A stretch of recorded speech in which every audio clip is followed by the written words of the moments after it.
Hi everybody! Welcome back to Echo. Last time we started on a new route, Carl's to be specific, and today we're going to continue on with that. So, I don't have much else to say, let's just get started.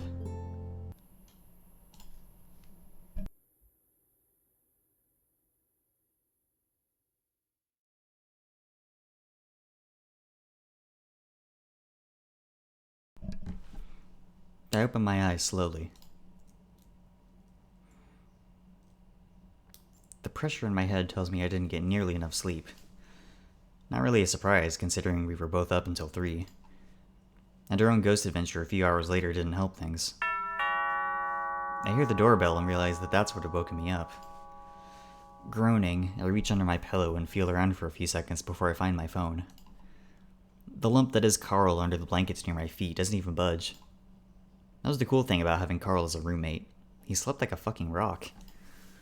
I did pretty much anything I wanted to and didn't have to worry about him reporting me to the RA. Even something like jerking off. That only happened a few times though. The rabbit I'm rooming with now is a different story.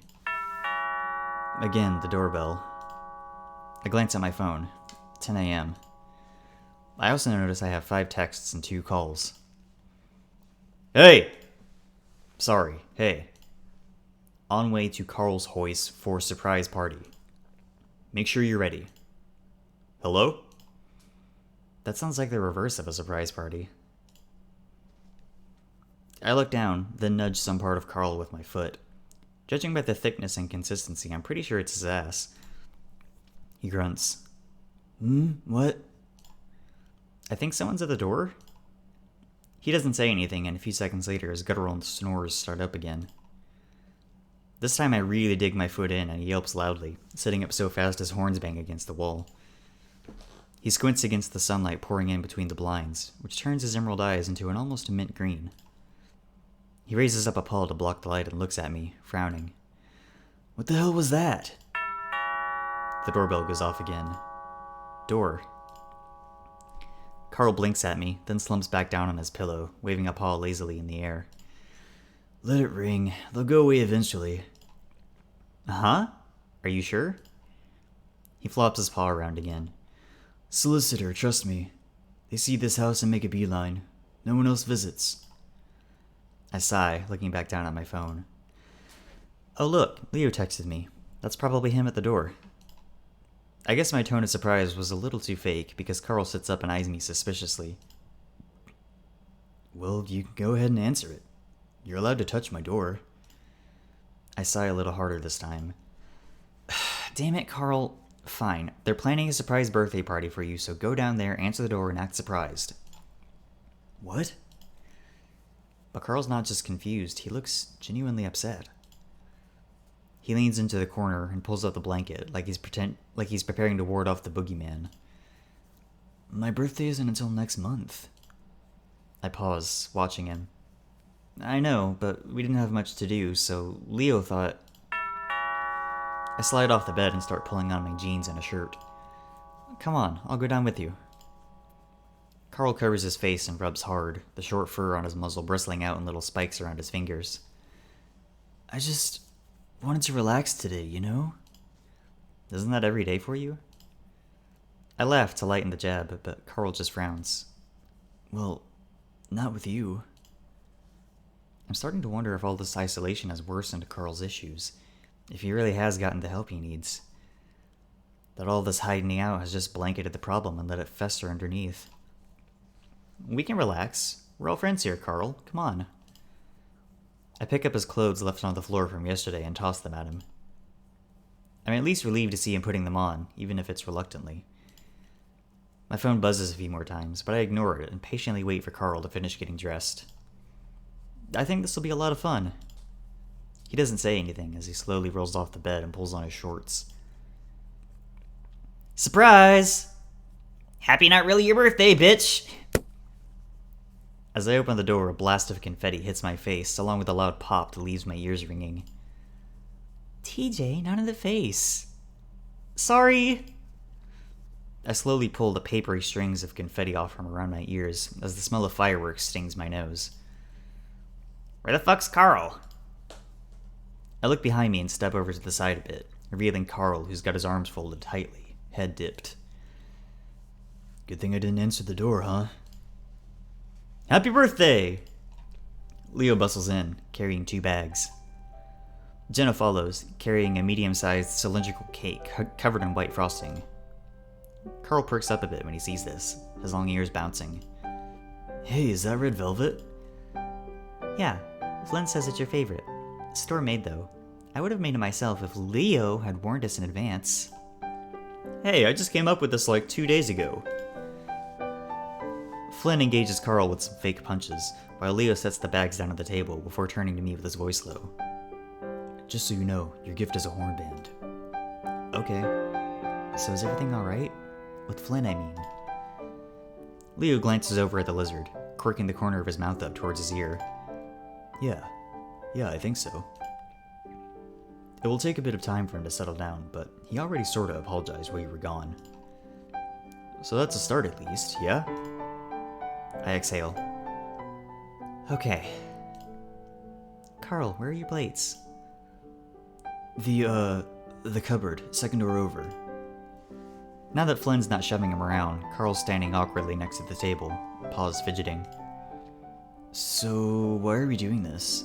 It's not until next month. Leo shrugs, frowning. We just wanted to do something, really. I mean, there's not much to do, you know? You have candles anywhere, Carl? No. No, I don't think so. What's up, man? Haven't had your morning joint yet? Lighten up! Flynn snatches up one of Carl's horns and wobbles his head around. While it's something Flynn did to Carl a lot, the taboo act of grabbing someone's horn almost makes me gasp out loud. Stop! Carl shoves Flynn off and smooths his beanie down. Well, I guess we'll have to skip the candles. I told you we should have bought some, Leo. Leo throws his arms out in a shrug. What? Sue me if I thought they'd have everything we'd need in this mansion. No kidding. You know how places you haven't been to since you were little look smaller when you visit as an adult? TJ's eyes scan the tall ceiling. This place still just looks giant. Sure, Tej. Carl huffs out of breath. Why didn't you guys tell me? I still need to take a shower. Quit being a pussy. You always smell like skunk. Now eat some cake. Flynn grabs up the knife while Jenna sets out the plates. The frosting is so thick it practically absorbs the knife. I haven't had cake for breakfast since, like, your last birthday party, Carl. Carl doesn't say anything, instead sitting at the end of the table, paws in his pockets. You guys sure slept in. What were you doing all night? I wait to see if Carl is going to say anything.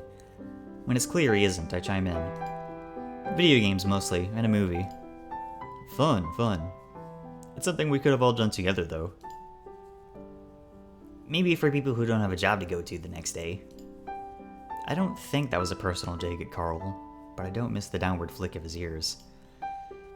Flynn plops down a thick slice of cake onto Carl's plate, the inch-deep frosting making a splatting sound.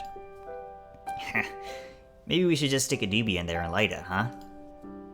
Carl, who had perked up at the sight of the cake, shrinks back down with a frown. Just a small slice, please. Flynn eyes TJ, who's holding out his plate, and positions the knife. Smaller, please.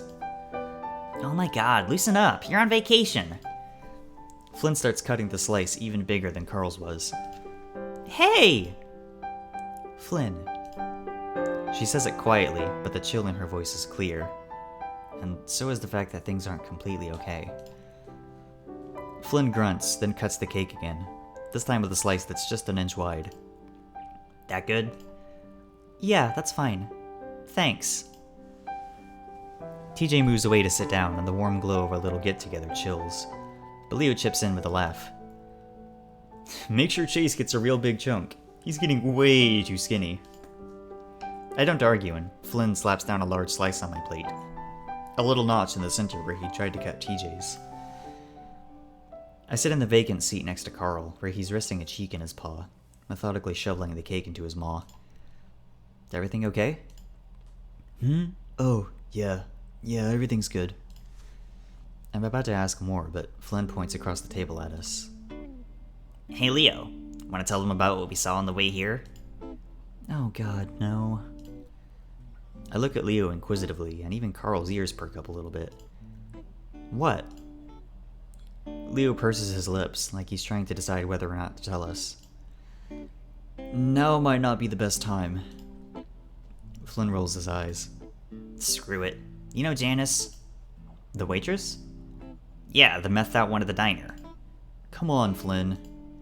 Well, anyway, we were driving up Main Street, toward the field, you know, with rusted barbed wire and stuff. TJ's hiding his face with a paw as he stares down hard at his cake. Uh-huh. Well, when we turned around the bend, we saw Janice. He keeps pausing for effect, and it's getting annoying. Okay, what happened?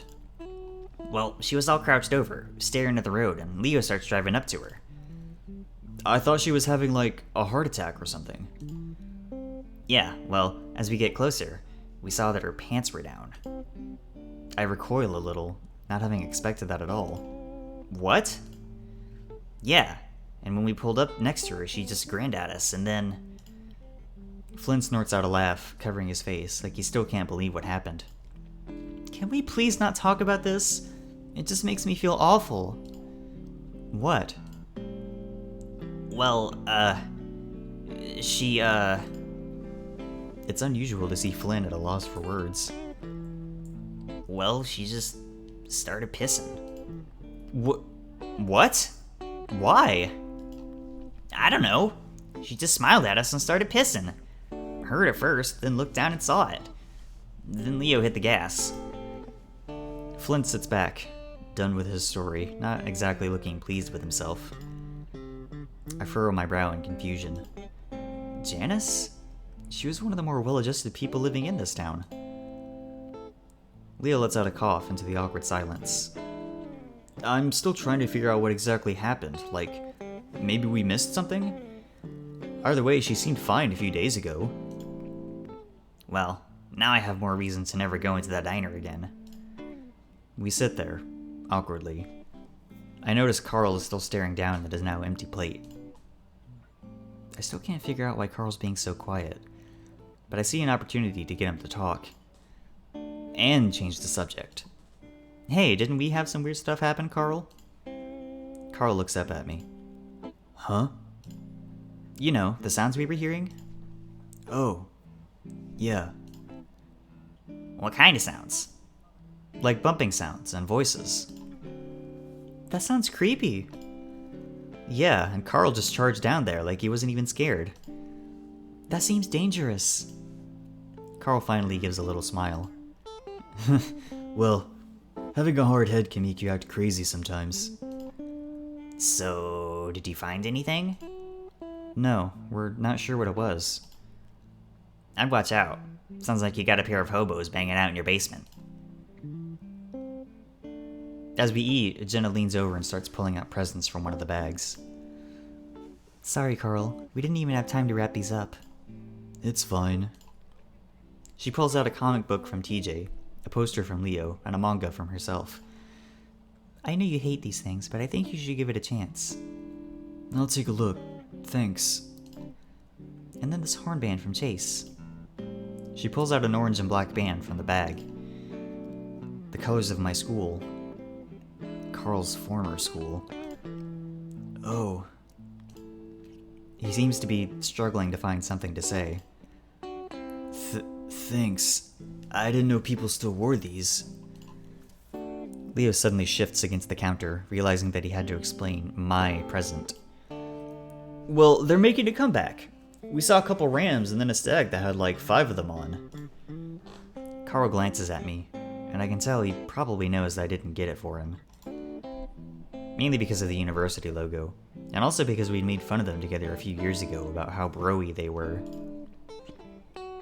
I don't know if I should feel embarrassed or not, but my cheeks burn anyway. I promised myself to get him something thoughtful the next time we go into Peyton. Yeah, well, here's mine. Flynn reaches into his pocket and pulls out something small, hidden in his paw. He hands it to Carl, who looks confused for a second before his expression turns to one of interest. Wow. It's a small, metal, rectangular box with 2 sharp points jutting out the top.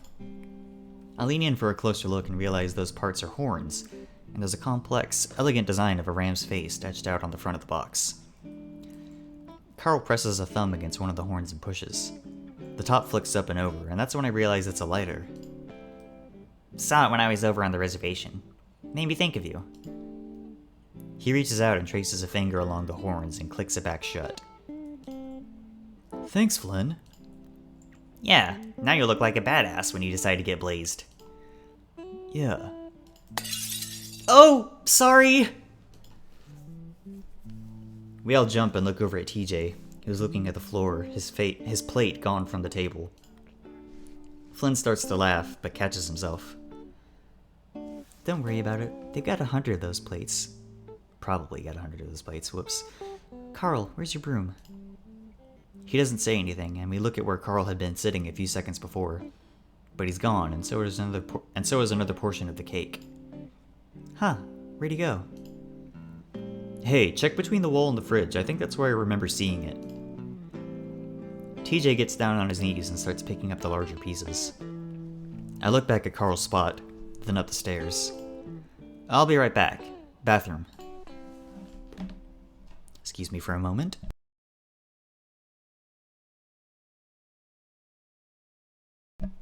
I'm not sure why the deck is the first place I look, but it's where I find him. I watch him through the paneled curtains for a moment. He's sitting on a little swing set, facing out towards the glaringly bright desert. There's an empty plate with a fork on it next to him. He's also toying with the lighter Flynn gave him, flipping it open and closed a few times and holding it up to the light. Smoke wafts up from his lap, where I assume he's holding a joint. Quietly, I slide open the glass door and step out onto the wooden balcony. The deck is, of course, nice and big, stretching around half the house. I see Carl's long ears twitch at the sound, and he lowers the lighter down into his lap, but doesn't turn around. Hey. He does turn around then, and smiles. Shit, I thought you were Leo or something. Would that have been a bad thing? I look around, then just decide to sit next to him on the swing. He just to pull me back into the party. I look over at him. He's looking down at his lighter, turning it over in his paws, the hoof portions of his fingers making clacking sounds against the metal. Those things always fascinated me. It seemed like it should make holding things more difficult, but he managed just fine. Are you okay? Carl huffs out a chuckle and leans his head back against the cushioned backing of the seat. That's a great question. Everyone's always asking me. You just seemed really uptight is all. Carl's demeanor is a lot more relaxed now, obviously. As if to emphasize that thought, he takes another hit off his joint and holds his breath for a moment, then lets it out. The pungent smell envelops me. I just don't like being around so many people. You know that. Well, yeah, but you were fine around them these past few days. Carl rubs his forehead hard with the paw holding the joint, using his palm. Yeah, well, things weren't about me then. Just felt a little bit put on the spot. He coughs. That shit just gets me nervous. Like, can't we just hang out and not make it about me? I don't say anything, annoyed again that I just can't grasp what he means. Am I making you nervous? Carl finally does look at me then, his massive horns swing towards me. No, you never do, Chase. I do look away at that point, almost feeling self-conscious of the way he opened up to me. And thanks for trying to get me to talk earlier. Just makes me feel guilty, though. The way people try and include me in things and then I just disappoint them. But you just don't really force me into shit. Everyone feels like I need to do something. Why can't I just decide that for myself? I push against the ground, making the swing sway a little, trying to think of the right thing to say. I mean, it's good to do stuff, right? You can't just sit around doing nothing forever. I guess.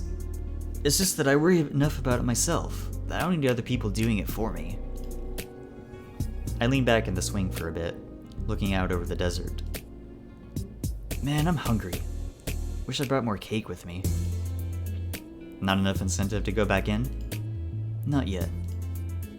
I could go get you some. He smirks at me. You one of those fat fetishists? Just feeding me garbage so my moves get bigger? You don't have moves, I've felt them. Yeah, can't keep your paws off me. You have a thing for my fat ass? I look him over as if studying his figure. Hey! He covers his chest. Well, I do actually like bigger guys, and there's nothing wrong with extra weight, especially if it's carried well. He looks at me expectantly. Which you do. Sweet! You know, you seem like you'd be a pretty dope boyfriend. Just feed me cake all day, then get off on the results.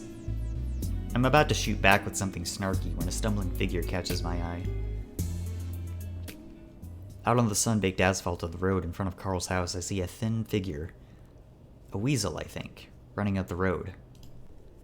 He stops, panting, paws on his knees before he looks over his shoulder again.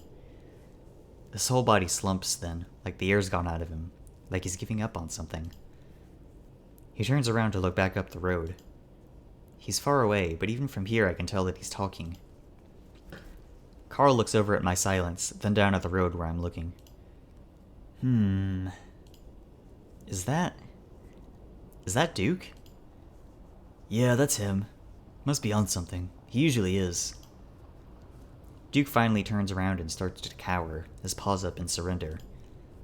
His lips are still moving, rapidly, reminding me of someone who's trying to say as much as they can before something cuts them off. What do you think? I trail off as Duke suddenly whips his head around to look up at us, and starts pointing, up at our balcony.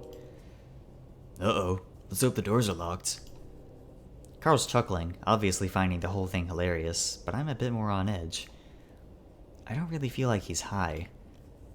Duke's movements are a lot more focused, more precise, like he's all there. And for some reason it feels like he's looking directly at me.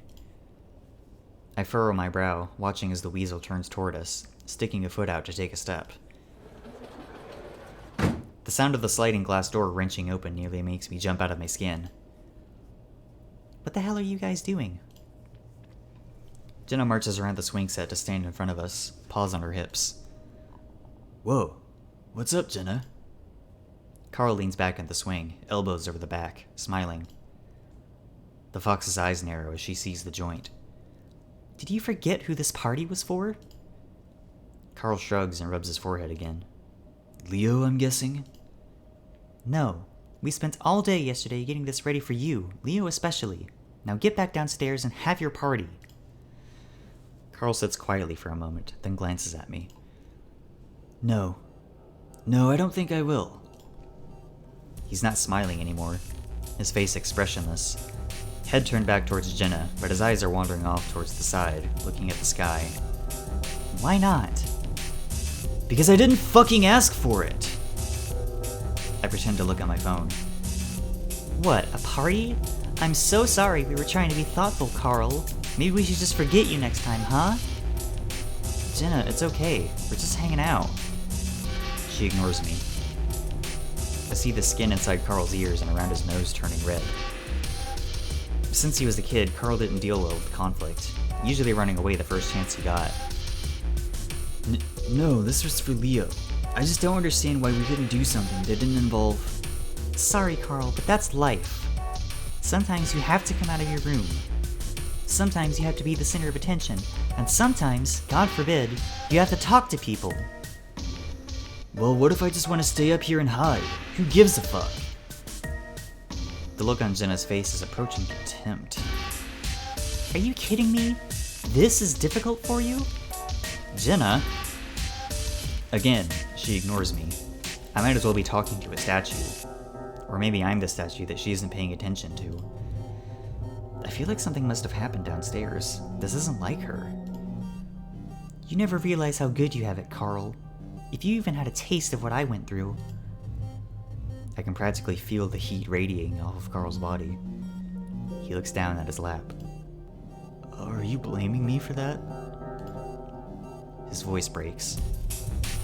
We all have our problems. Some easier than others. Carl glares at her, trying to be angry, but I can tell it's not working. You don't know what kind of shit I have to deal with. Like being rich? No, it's like myself. Oh, how terrible. The one thing you have full control over. No, no, that's so fucking unfair. The quaver in Carl's voice doesn't exactly sound convincing, and the pot doesn't seem to be helping as I can see his fingers shaking.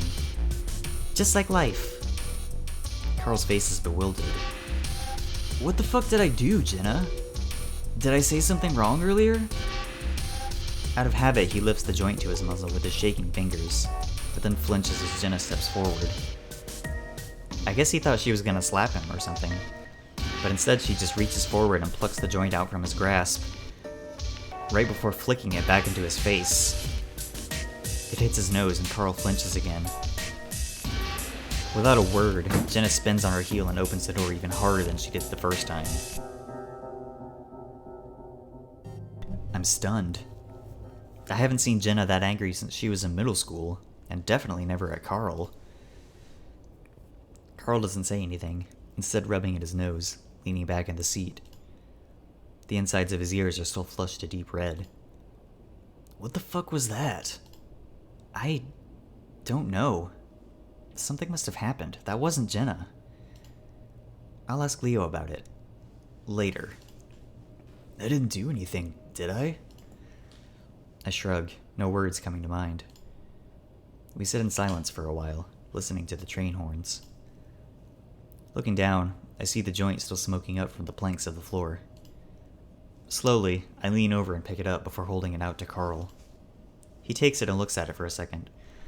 Raising his paw, he pauses, then takes a drag before flicking it off the side of the balcony. He lets his head sag, his big horns dipping towards the floor as he closes his eyes. Slowly, I put my arm around his shoulders. He leans into me and doesn't pull away.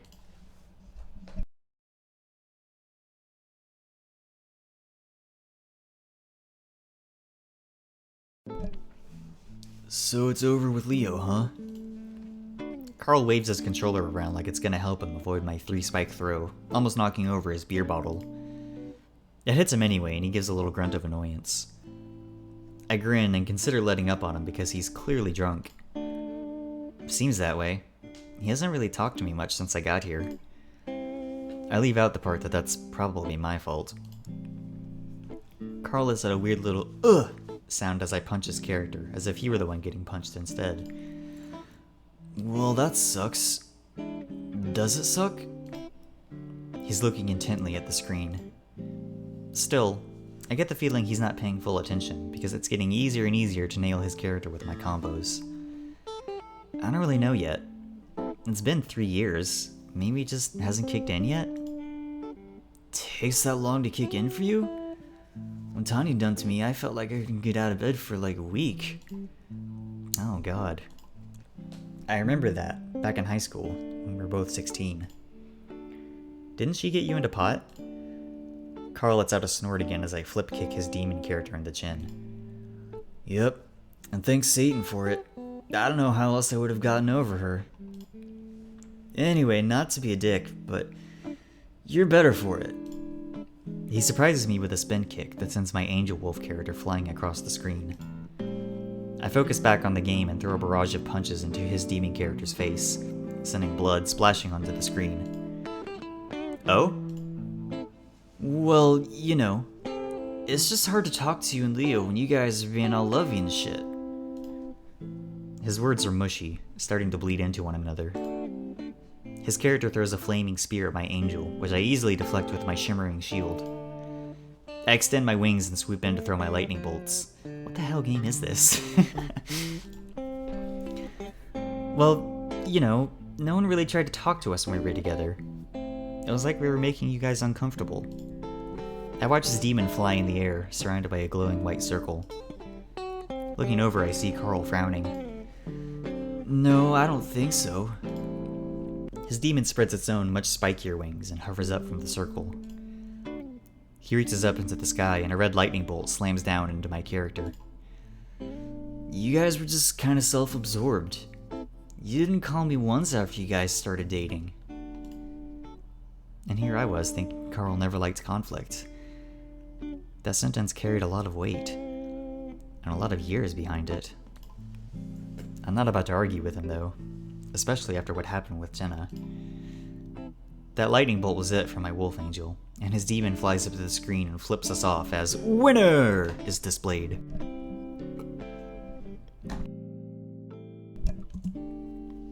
Well, there was college. Carl stretches, leaning back in the giant beanbag chair we're sitting on. I don't remember much of college anymore. He lays back in the chair and looks over at me. By the way, I have a job interview on Friday.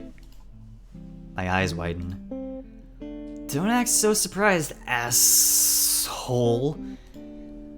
He hangs on to the last word with a lisp. You're drunk, but that's awesome. Where at? A print shop. Be a production assistant. Well, that sounds decent. Yeah. Parents told me they'd buy me a car to get there. It's in Peyton, of course.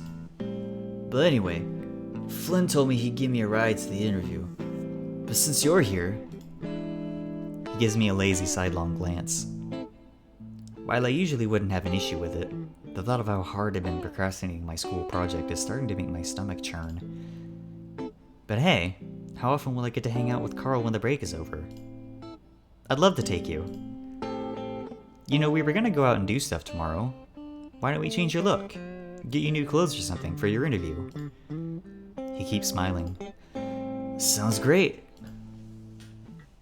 So, what's it like? Kissing a dude? I let out a surprised laugh. What? You know, is it like more... He wiggles his paws uselessly in the air. I don't know? You kissed the girl, right? Samantha, right? I think so, but that was like 7th grade. So was it different? I laugh at him again. Pretty sure it's just like kissing a girl, man. You sure? I feel like kissing different species would be even more different. Maybe. I've always sort of wanted to know what it's like. He says it slowly, deliberately, trying not to trip over his words. Yeah?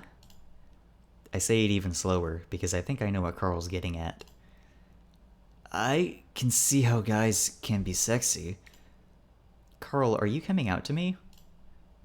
He rolls over onto his stomach, facing me fully now. That's a good question. Maybe we can answer it.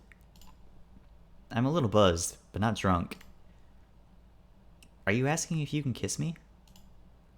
He gazes at me lazily through lidded eyes, looking about ready to fall asleep. Only if you want. I'd been asked to be the experiment of a few guys in the past, in college, and I'd always said no. But Carl is drunk. We are not taking advantage of our friend. That would be wrong. I smirk at him. Carl, you're drunk. No, I'm not. He bursts into giggles even before he finishes the sentence. The ram then decides to roll over, directly onto my chest. I let out a quiet irk, trying to push him off my more sensitive areas. Fortunately, he seems to get the hint and props himself up on his elbows. Tell you what, if you ask me again in the morning sober, I'll say yes. Aww, come on. I'm about to chide him some more, but that's when he starts snoring. I smile some, peering down at Carl. This is actually pretty comfortable. Maybe I'm just touch-starved or something? Whatever it is, I'm left with some slight bittersweetness, as I remind myself Carl probably wouldn't have the courage to do this sober. Whether he's just messing around or not, this is nice, watching his large chest rise and fall. Slowly, the dim lights in Carl's room fade out as I fall asleep to his comforting, rhythmic snores.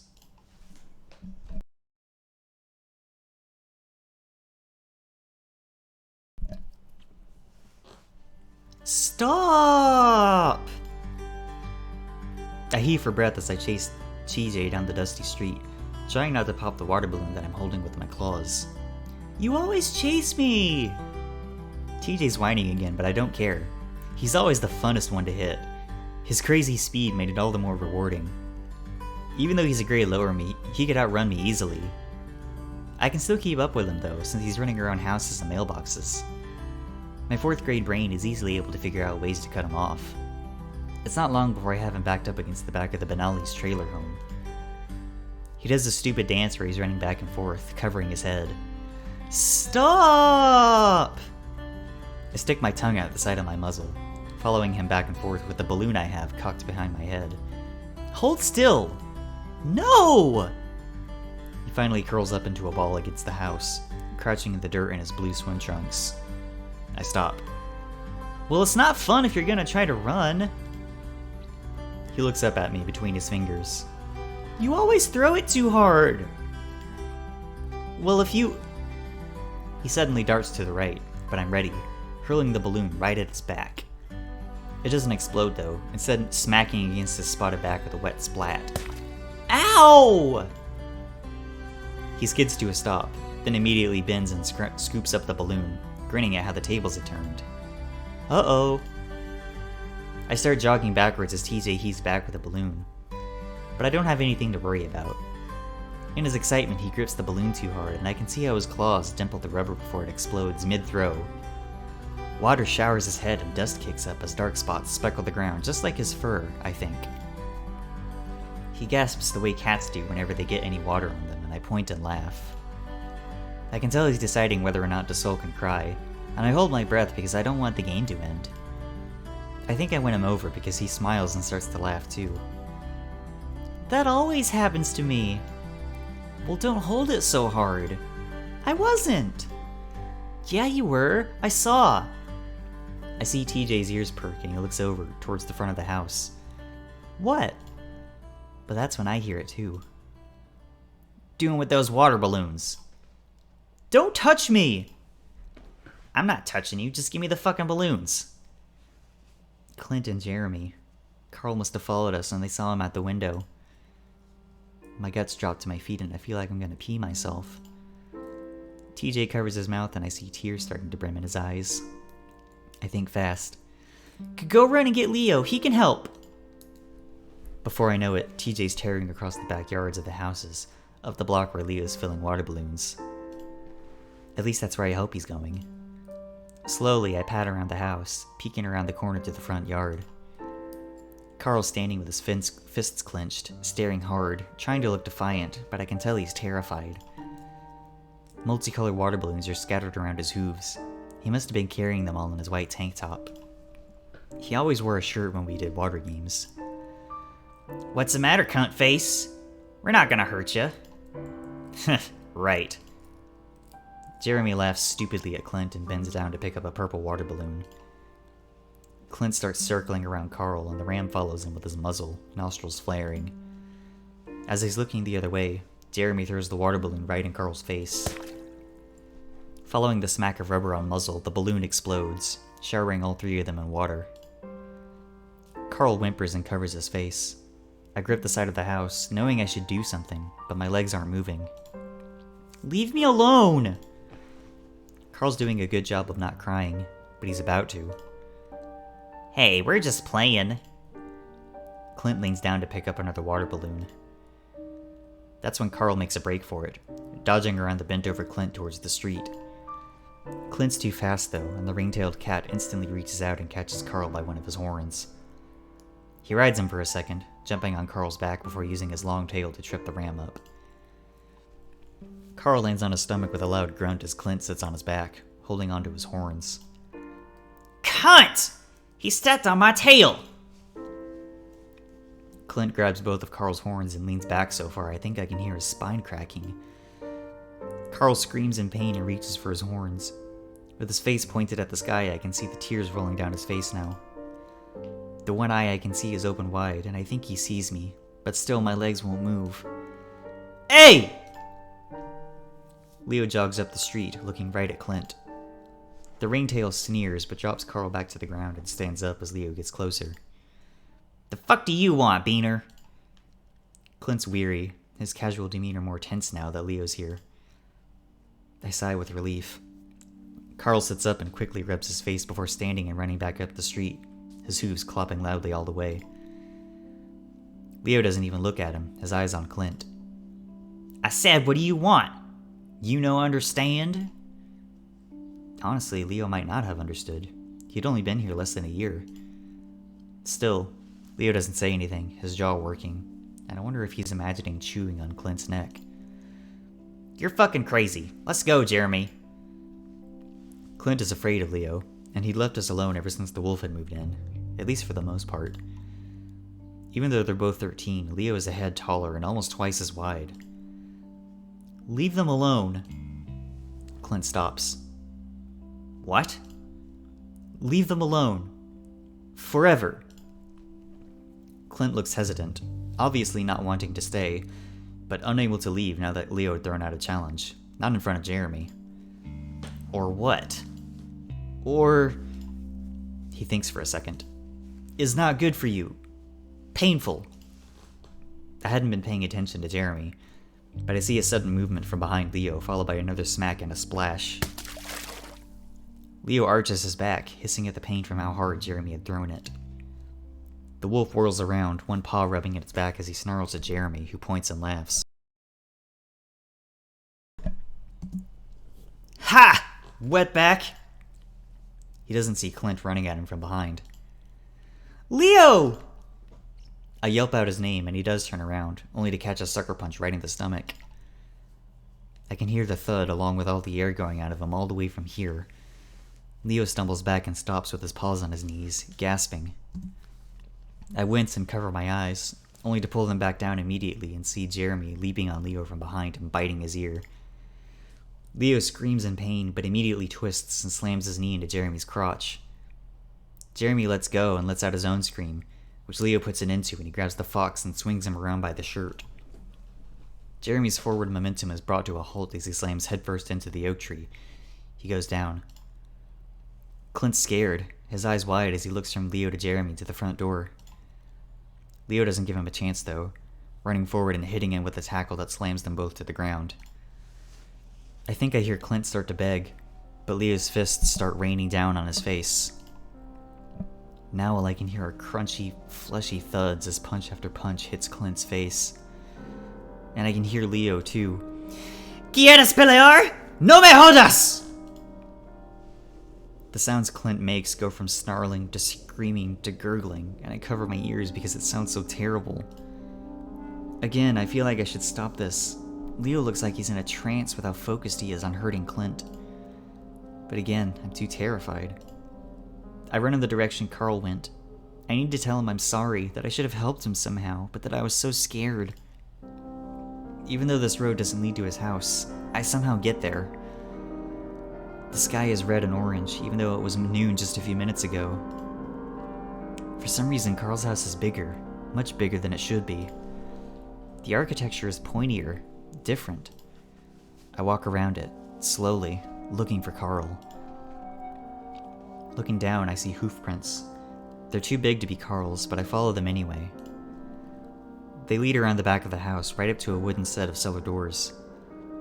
I reach out to them, even though I feel something terrible welling up inside my stomach. I pull on them, but they're stuck, as if welded shut somehow. A window well next to the doors draws my attention, and I get down onto my knees, then on my stomach as I look intently through the window. There are little clear spots on the glass, little paw prints breaking through a layer of old dust. The paw prints of children. The room is almost pitch black, but the red light behind me illuminates some of the cement ground through the windows. Behind the paw prints, I see something long and spindly crawl across the ground.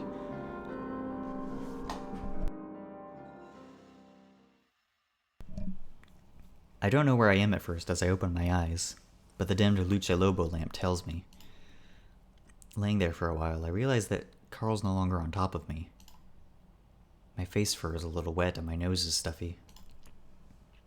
I look around thinking that Carl probably went back to his bed, but he's not there either.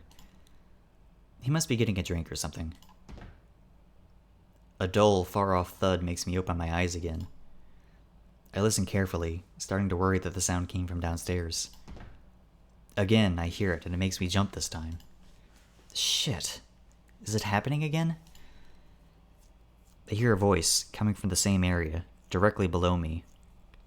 It's a lot more muffled, but I can still tell it's a voice, muttering and cursing. Carl? My voice sounds weak and warbly in the heavy silence of the dark house.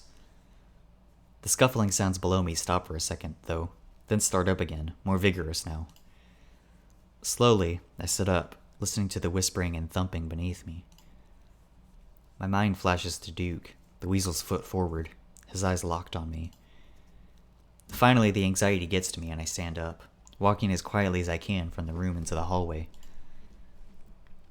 The kitchen is dark and I move over to the front door to check and see if it's locked. It is, so I move over to the stairs and look down into the inky blackness, almost afraid to turn on the lights. Nothing jumps out at me when I do, but the light is actually making me more afraid, knowing that it will light up anything that's down there. I move down the stairs as quietly as I can, every creak making my fur bristle. The scraping sound is louder now, and so is the voice.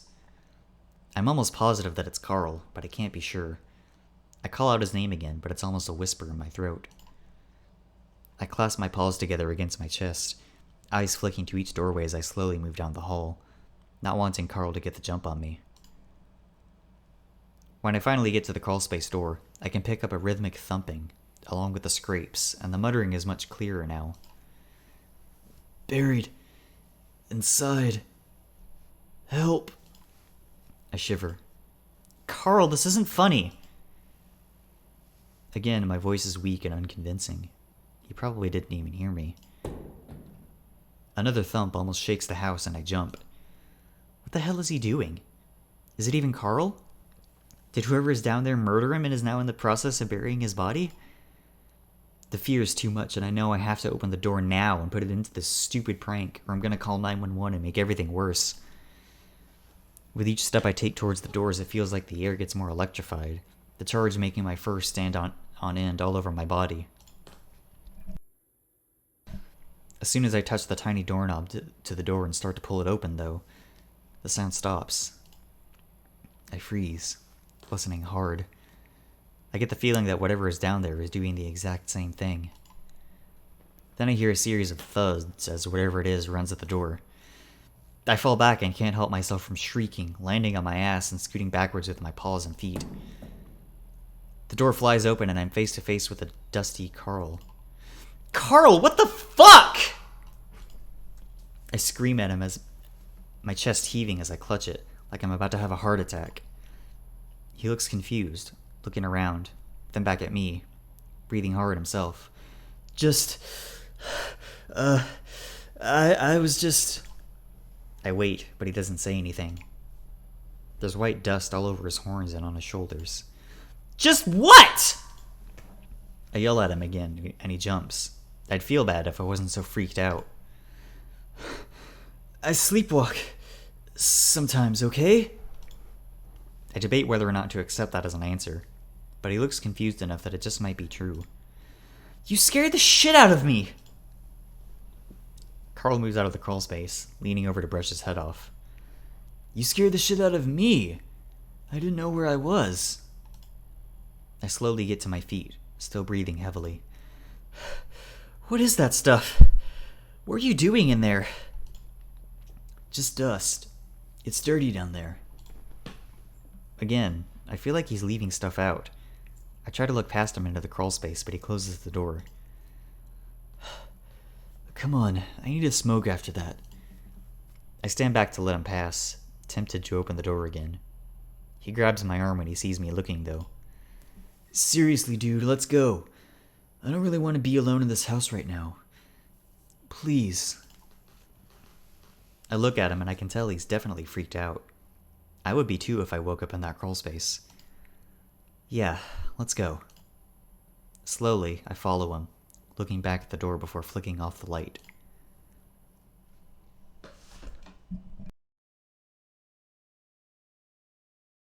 We will end things here for now, and pick up Carl's route next time on Thursday. Until then, thanks for watching, everybody. I appreciate it. Bye!